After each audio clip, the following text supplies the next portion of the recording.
Pelatih Qatar waspadai gebrakan skuad Garuda. Thailand ketakutan, Vietnam jagokan timnas Indonesia lolos 16 besar Piala Asia. Bukti-bukti korban kecurangan Qatar sang raja mafia AFC. Skuad mahal John Hartman jadi modal hajar Qatar. Simak informasi selengkapnya sebagai berikut. Thailand ketakutan, Vietnam jagokan timnas Indonesia lolos 16 besar Piala Asia. Hasil drawing Piala Asia 2027 memicu reaksi kontras yang mengguncang rivalitas Asia Tenggara. Di saat publik Thailand mulai ketakutan melihat jalur kompetisi yang mereka anggap sebagai grup neraka, media Vietnam justru secara mengejutkan menjagokan timnas Indonesia untuk melenggang ke babak 16 besar. Seperti mana diketahui, hasil drawing Piala Asia 2027 memaksa Indonesia kembali berada di situasi sulit layaknya edisi 2023 silam, di mana koleksi 3 poin saat itu cukup untuk meloloskan Garuda ke per-8 final. Kali ini, tantangannya jauh lebih gila karena Indonesia harus menghadapi para raja, mulai dari Jepang, sang King Asia, yang baru saja mempermalukan Inggris dan Brazil, hingga Qatar, sang King of Fulus, yang memegang tahta juara 2 edisi terakhir. Tak ketinggalan ada Thailand, sang King ASEAN, yang secara terbuka merasa ngeri. Jurnalis mereka, Talau, bahkan menyebut grup F sebagai skenario terburuk dan grup paling sulit yang pernah ada dalam sejarah partisipasi mereka. Namun, di tengah kecemasan Thailand, media Vietnam The Tau 247 justru memberikan analisis tajam yang menjagokan skuad asuhan John Hartman. Mereka menilai bahwa meski Thailand punya pengalaman, keunggulan fisik dan kecepatan transisi pemain keturunan Indonesia akan menjadi pembeda yang signifikan di lapangan. Media tersebut bahkan secara berani memberikan predikat khusus bagi Merah Putih. Timnas Indonesia bisa menjadi kuda hitam jika mampu memaksimalkan transisi permainan cepat dan semangat bertanding yang tinggi. Tulis The Tau 247. Dengan regulasi peringkat 3 terbaik yang masih berlaku, jalur ini menjadi target paling realistis bagi Garuda untuk kembali mencetak sejarah. Pengakuan dari rival menunjukkan bahwa Indonesia bukan lagi tim yang bisa dipandang sebelah mata, melainkan kekuatan baru yang siap meledak di panggung tertinggi Asia. Pelatih Qatar waspadai gebrakan skuad Garuda. Kekuatan baru sepak bola Indonesia kini benar-benar masuk dalam radar pantauan serius tim-tim elit Timur Tengah. Menjelang pertarungan sengit di fase grup, ex-pelatih Real Madrid yang kini menukangi Qatar secara terbuka menyatakan kewaspadaannya terhadap potensi kejutan skuad Garuda.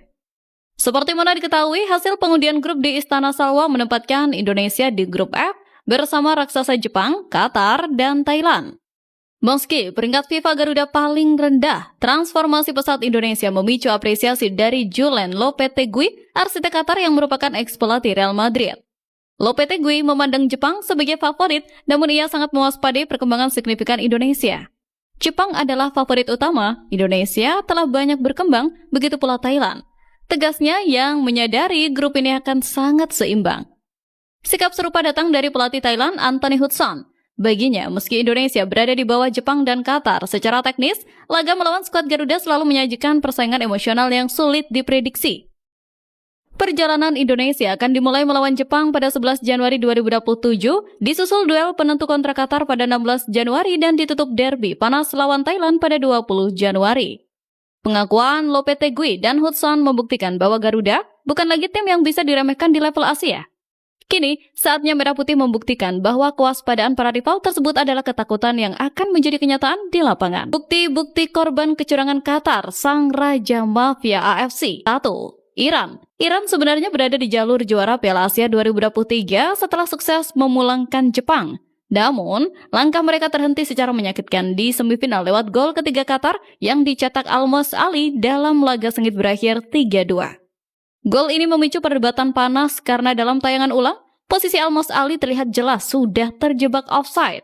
Sayangnya, wasit justru tetap mengesahkan gol tersebut tanpa sedikit pun melakukan pengecekan VAR, sebuah keputusan fatal yang dianggap menutup paksa peluang Iran menuju podium juara. 2. Yordania. Nasib serupa menimpa Yordania yang harus menelan pil pahit di partai final. Mereka dipaksa tunduk setelah gawangnya bobol 3 kali melalui hat-trick penalti Akram Afif. Kontroversi memuncak di masa injury time babak kedua saat wasit asal Cina, Manning, kembali menunjuk titik putih. Padahal, sebelum insiden tersebut terjadi, pengadil lapangan sempat mengindikasikan adanya posisi offside. Namun, secara ajaib, keputusan itu berubah menjadi penalti yang mengunci kemenangan Qatar sekaligus menghancurkan mentalitas bertanding para pemain Yordania. 3. Indonesia. Tak hanya di level senior, tim junior Qatar pun seolah mendapat karpet merah saat berlaga di Piala Asia U23 2024. Hal ini dirasakan langsung oleh skuad Garuda Muda lewat kepemimpinan wasit Nasrullah Kabirov yang sangat berat sebelah. Drama dimulai dari penalti kontroversial setelah interaksi Rizky Ridho. Awalnya, wasit menganggap pemain lawan offside, namun keputusan itu mendadak dianulir demi sebuah penalti. Puncaknya adalah kartu merah goib untuk Ivar Janner yang dituduh melakukan injakan, padahal dalam tayangan ulang, kaki Ivar sama sekali tidak menyentuh pemain lawan. Skuad mahal John Hartman jadi modal hajar Qatar. Ambisi besar PSSI untuk mengguncang Arab Saudi kini didukung oleh proyek raksasa dengan investasi yang luar biasa. Di bawah komando dan modal John Hartman, skuad Garuda menjelma menjadi armada tempur dengan nilai pasar fantastis yang diprediksi mampu menghajar Qatar di Piala Asia 2027. Seperti mana diketahui, untuk mengamankan tiket 16 besar Piala Asia 2027, Indonesia setidaknya memiliki 3 skenario.